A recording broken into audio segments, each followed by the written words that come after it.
इन तालिबान के खिलाफ भी, और वो अफगानिस्तान से ऑपरेट कर रहे थे। भारत और अमेरिका बिल्कुल वहां सपोर्ट कर रहे थे, अमेरिका के जेर साया सब कुछ हो रहा था। तो ये तो सबको नजर आ रहा था कि अमेरिका जिम्मेदार है सूरत हाल का जो हम फेस कर रहे थे। हिंद दोस्तों, मैं महेंद्र शर्मा स्वागत करता हूं वन वर्ल्ड हिंदी में आपका। उम्मीद करता हूं आप खुश और स्वस्थ है। दोस्तों आइए दिखाते हैं पाक मीडिया के को लेटेस्ट डिबेट, जिसमें कैसे डिस्कशन किया जा रहा है कि अब जो पाकिस्तान में हमले हो रहे हैं उनका जिम्मेदार सिर्फ और सिर्फ अमेरिका है। और उसके बाद कहीं ना कहीं ये अगर जिम्मेवार किसी को मान रहे हैं तो वो भारत की साजिशों पे साजिशें बता रहे हैं, क्योंकि इनके आज खुद के पाले हुए आतंकवादी आज इनको खुद को डस रहे हैं। तो पाकिस्तान के पास कोई चारा नहीं बचा है। तो दूसरी तरफ ये कैसे पाकिस्तान ने अमेरिका को बीच में घुसेड़ के इस मैटर में पैसे बटोरने की कोशिश की है, क्योंकि अभी हाल फिलहाल ही जो बिलावल भुट्टो है वो अमेरिका में जाके कटोरा लिए घूम रहा है। तो कहीं ना कहीं आज पाकिस्तान की जो हमले होने की जो सिचुएशंस है उस पे अब ये खुद की जिम्मेवारी न लेके खुद के पाले हुए आतंकवादी, खुद के जो सांप इनको डस रहे हैं, उनकी जिम्मेवारी खुद न लेके कैसे दूसरे देशों पे एक सेकंड में डाल देते हैं। क्योंकि पाकिस्तान की पॉलिटिकल इंस्टेबिलिटी इन दिनों पाकिस्तान को एक गहरे गड्ढे की तरफ लेते जा रही है, और कितने और विस्फोट और कितने धमाके पाकिस्तान में होंगे इसका अंदाजा इनको खुद को भी है। तो दोस्तों देखिए डिबेट कैसे ये आर्मी जनरल बकवास पे बकवासबाजी किए जा रहा है, और कमेंट में अपनी प्रतिक्रिया जरूर दें। जय हिंद। तो बहुत कहा होगा उस जमाने में जब हम ये पॉलिसी डिसीजंस लिए जा रहे थे, तब तो ये साथ हैंड इन ग्लव थे। तो अभी अभी ताज़ा एहसास हुआ है कि हमें अमेरिका का हवारी नहीं बनना चाहिए था। जनाब अमजद शुएब साहब। बिस्मिल्लाहिर्रहमानिर्रहीम।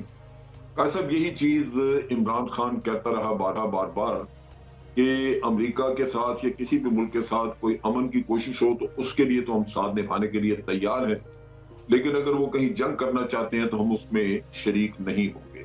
ये उसका नैरेटिव रहा है थ्रू आउट, और ये अब ख्वाजा साहब उसको दोहरा रहे हैं, जबकि ऐसा नहीं था। हम पहले जंग लड़ते रहे इन तालिबान के खिलाफ भी, और वो अफगानिस्तान से ऑपरेट कर रहे थे। भारत और अमेरिका बिल्कुल वहां सपोर्ट कर रहे थे, अमेरिका के जेर साया सब कुछ हो रहा था। तो ये तो सबको नजर आ रहा था कि अमेरिका जिम्मेदार है सूरत हाल का जो हम फेस कर रहे थे। 83,000 लोग अगर हमारे मारे गए या $150 बिलियन का हमारा नुकसान हुआ, तो हम में से किसी ने भी अमेरिका से इसकी कंपनसेशन नहीं मांगी। हमने ये नहीं कहा कि हमारे वो खानदान जो बेरोजगार हो गए, जिनके कफील मारे गए, उनकी भी कोई देखभाल होनी चाहिए।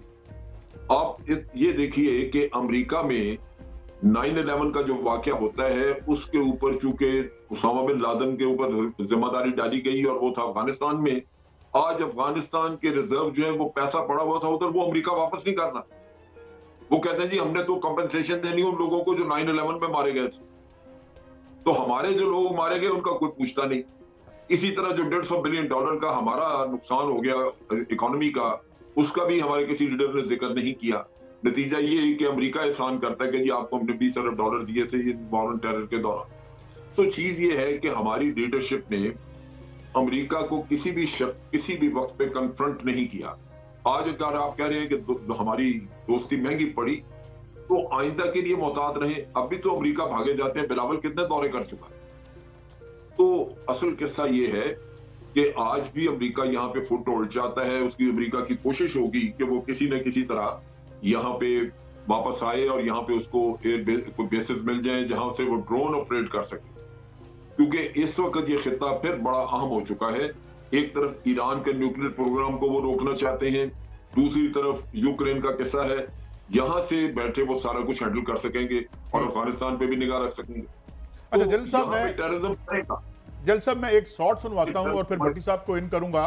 पहले मैं एक शॉर्ट सुनवा दूं आपको, जी सुनाइए, और फिर भट्टी साहब आप इसी पे जनरल साहब से जरा मुखातब हुइएगा। जी सुनाएं। किसी भी तरीके से कुछ अरसे के दौरान थोड़ा थोड़ा करके मटेरियल यहाँ पे लाया गया, और लाने के बाद फिर खुदकुश बम्बार जो है वो मेहमानों के रूप में तो उसकी भेस में ये दाखिल हुआ, लेकिन बाद में जो भी प्रोसीजर था अडॉप्ट करके एंड फाइनली वो पहुंचा है मस्जिद के अंदर और वहां जाके अपने आप को धमाकेखेज मवाद के साथ उड़ा लिया।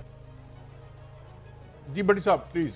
बिस्मिल्लाहिर्रहमानिर्रहीम। जनरल साहब, गुजारिश है कि आपने खुद फरमाया और पूरी दुनिया जानती है हमने इस अमेरिका की जंग में कितनी कुर्बानियाँ दी। 80,000 शहादतें पाक फौज और दीगर पुलिस अफसरान अवाम और लातदाद नुकसान।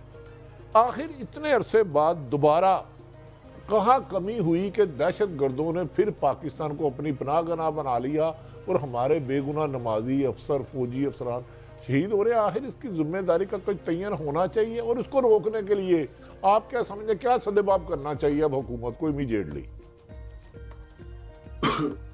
देखिए बट साहब, पहली बात तो ये है कि जब दहशतगर्दी फैलती है तो दहशतगर्द को दो चीजों की जरूरत होती है। एक तो सेफ हेमन कि जहां से वो ऑपरेट कर सके, उनका कमांड स्ट्रक्चर इंटैक्ट रहे, वो अफगानिस्तान में इनको मयसर है।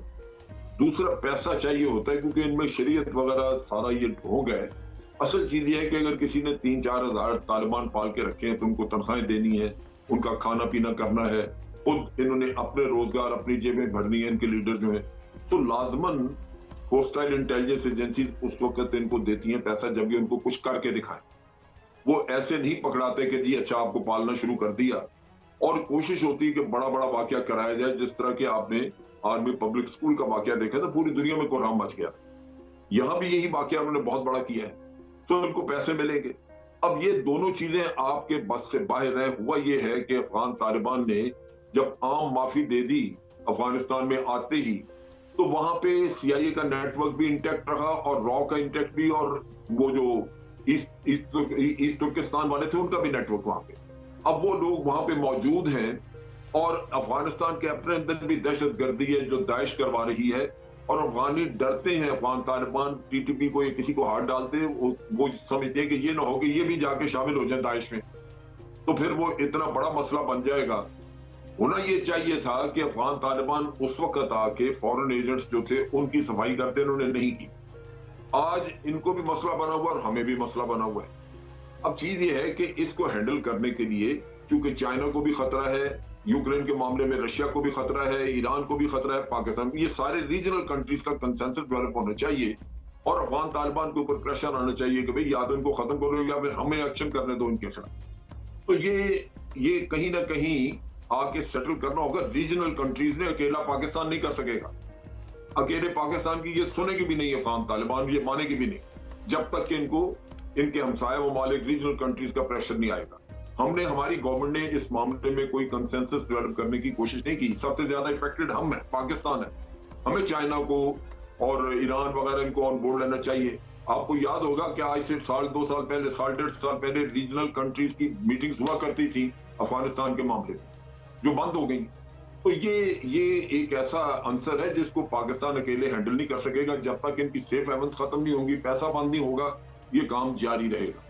लिहाजा हम यहाँ लड़ना है वो तो लड़ते रहेंगे, लेकिन इन द प्रोसेस आपने देखा जो नुकसान जानी हुआ, इसका कौन जिम्मेदार है? ये इतना बड़ा नुकसान हो गया है कि पूरी कौम सोगवार है आज। जलील साहब, मैं थोड़ा सा चीज़ों को पर्सपेक्टिव में रखने के लिए थोड़ा सा सवाल मैं करूंगा आपसे, क्योंकि इस पे मैंने थोड़ी सी रिसर्च की थी और जनरल नसीरुल्लाह बाबर साहब से मेरी 3-4 नशिस्तें हुई थी। ये शुरू हुआ था भुट्टो साहब के दौर में, सौर इनकलाब को बर्बाद करने की काविश, और वो जब आया था ब्रेजिंस्की, फिर ज़िया साहब ने इसको कंटिन्यू किया। उसके बाद मुस्लिम लीग नून, उसकी जहली जमात थी, तख्लीक थी मार्शल लॉ की, throughout the tote this policy, और हमारे तो ये जो कह रहे हैं कि हम हमारी बने हैं, तो ये तो रेस्पॉन्सिबिलिटी क्या इन्हें आज सियासत छोड़ नहीं देनी चाहिए और कौम से माफी मांगनी चाहिए? और ये जो ढोंग हम कर रहे हैं दुखी होने का, और ये जो मगरमच्छ के आंसू, ये किसको दिखा रहे हैं जनरल साहब? देखिए, बात आपकी बिल्कुल दुरुस्त है।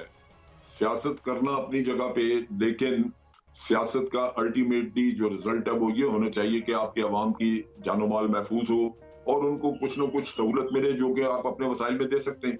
लेकिन यहाँ पे वो दोनों चीजें मफकूद हैं और ये प्रॉब्लम रहेगी क्योंकि हमारे मुल्क में इंस्टेबिलिटी है, पॉलिटिकल स्टेबिलिटी नहीं आ सकी।